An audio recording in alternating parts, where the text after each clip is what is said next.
Hello மக்களே, வணக்கம். இன்னைக்கு பார்த்தீங்கன்னா நிறைய நல்ல மழை பெஞ்சுதுங்க. இப்போ பார்த்தீங்கன்னா ரொம்ப வெயிலாக இருக்குது. அந்த வெயிலில் அவங்க ஏதோ ஸ்பெஷலாக எனக்கு ஏதோ பண்ண போகிறாங்களாமா. சரி வாங்க, என்ன தான் பண்ணுறாங்கன்னு கேட்கலாம். என்ன எடுத்து வச்சுருக்கீங்க? இன்னைக்கு வந்துட்டு நம்ம சமோசா செய்ய போகிறோம். சமோசாவா? ஆமாம். ஓகே. சமோசா செய்யறதுக்கு தான் மாவு எடுத்து வச்சுருக்கோம்.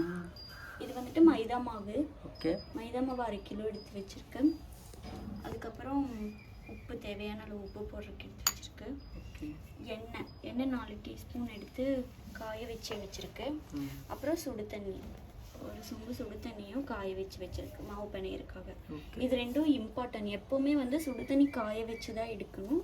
அதே மாதிரி எண்ணெயும் காய வச்சு தான் எடுக்கணும். காய வச்சு அதில் ஊற்றி பிணைஞ்சோம்னா சாஃப்ட்னஸ் கிடைக்கும். ஒரு வீடியோவில் கூட நம்ம சொல்லியிருப்போம் முன்னாடியே.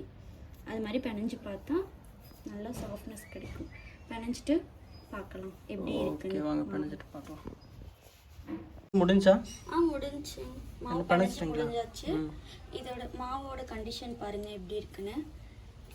இந்த அளவுக்கு நல்லா சாஃப்டாக இருக்கு.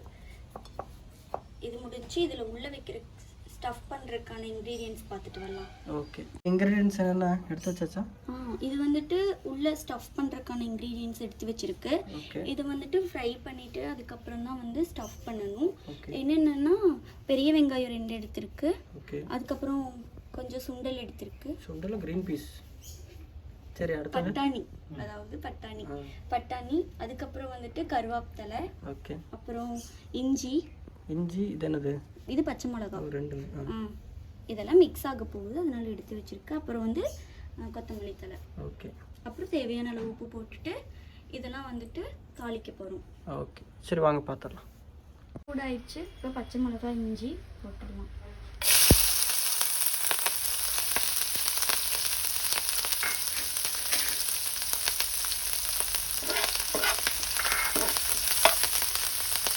கொஞ்சம் இதானதும் இதில் கருவேப்பிலை போட்டுடலாம். கருவேப்பிலை போட்டதும் கொத்தமல்லி தழையும் கூடவே போட்டுடலாம்.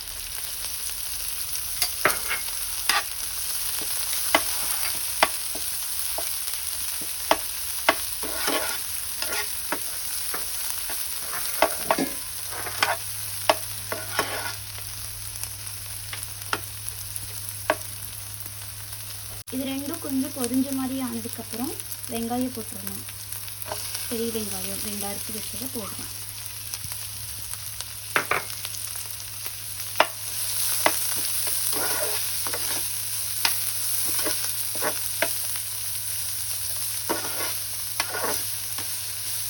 வெங்காயம் சீக்கிரம் வேகணும்னா 2 உப்பு போட்டோம்னா சீக்கிரம் வெந்துடும்.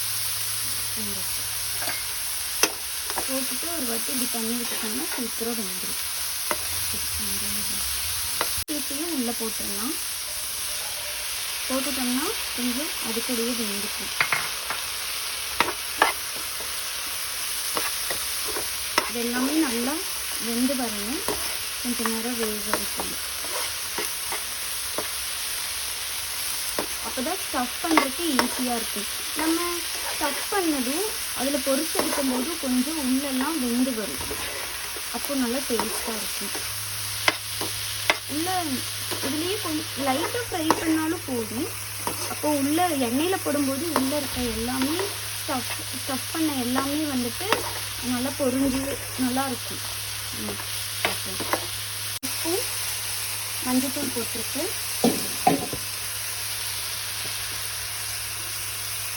அரை ஸ்பூன் மிளகாத்தூள் போட்டிருக்கேன்.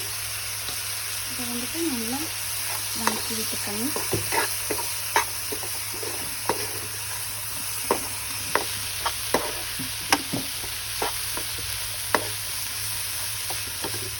இப்போ தேவையான அளவு உப்பு போட்டுக்கலாம். உப்பு போட்டுட்டு நல்லா இது வதக்கி விட்டுட்டோம்னா வெந்து வந்துடும். இப்போ ஸ்டஃப்புக்கானது இப்போவே கொஞ்சம் ரெடி ஆயிடுச்சு. உப்பு செட் ஆனதும் ஸ்டஃப் பண்ண ஆரம்பிச்சுக்கலாம். இப்போ உப்பு காரம் செட் ஆகி வந்துருச்சு. இப்போ வந்துட்டு இதை எடுத்து வச்சுட்டு சமோசாக்கு அந்த லேயர் கட் பண்ணிட்டு வரலாம். மாவு எடுத்து நல்லா உருட்டி இப்படி வச்சுட்டு நல்லா ரவுண்டாக உருட்டிக்கணும். நல்லா பெருசாக ரவுண்டாக கொஞ்சம் அடர்த்தியாக இருக்கணும் மாவு. அப்போ தான் வந்துட்டு நல்லா ரவுண்டாக இருக்கணும்.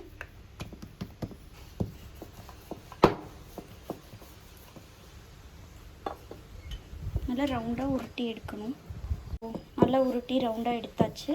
இதை வந்துட்டு இப்போ கட் பண்ணணும். ரெண்டாக கட் பண்ணி எடுத்துட்டு அப்புறம் இப்போ வந்து ஒரு சைடு இருக்கிறத எடுத்து கையில் இந்த மாதிரி பிடிச்சிக்கணும்.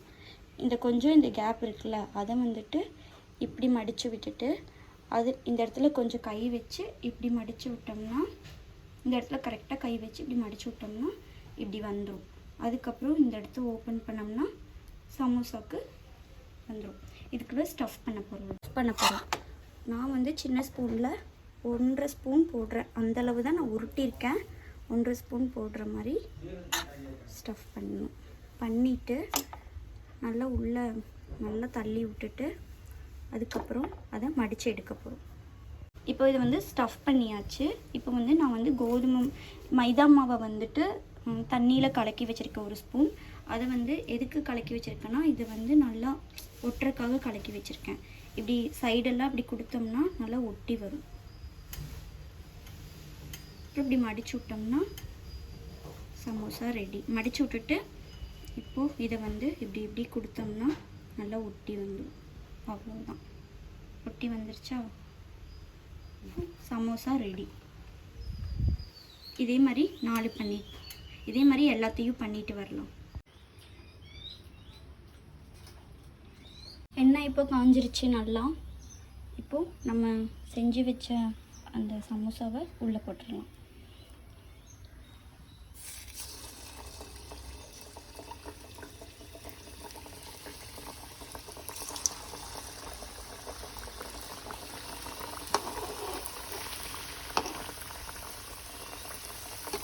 நல்லா ப்ரௌன் ஷேடு வர வரைக்கும் நல்லா வேகட்டும்.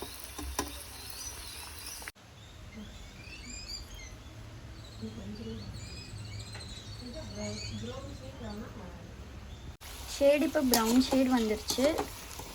அதனால இப்போ எடுத்துடலாம். எடுத்துட்டு பிளேட்டில் வச்சிடலாம்.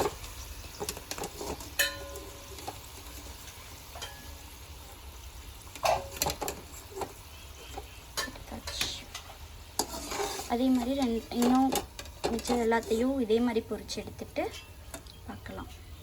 டேஸ்டான சமோசா ரெடி. எல்லோரும் வீட்டில் செஞ்சு பார்த்துட்டு எப்படி இருக்குன்னு சொல்லுங்கள். இந்த வீடியோ பிடிச்சிருந்தா சப்ஸ்கிரைப் பண்ணுங்கள். தேங்க்யூ. இப்போ பாருங்கள் எவ்வளோ கிறிஸ்பியாக இருக்குன்னு பார்க்கலாம். வாவ், டேஸ்ட்டாக இருக்கும். எல்லோரும் வீட்டில் செஞ்சு பார்த்துட்டு எப்படி இருக்குன்னு கண்டிப்பாக சொல்லணும்.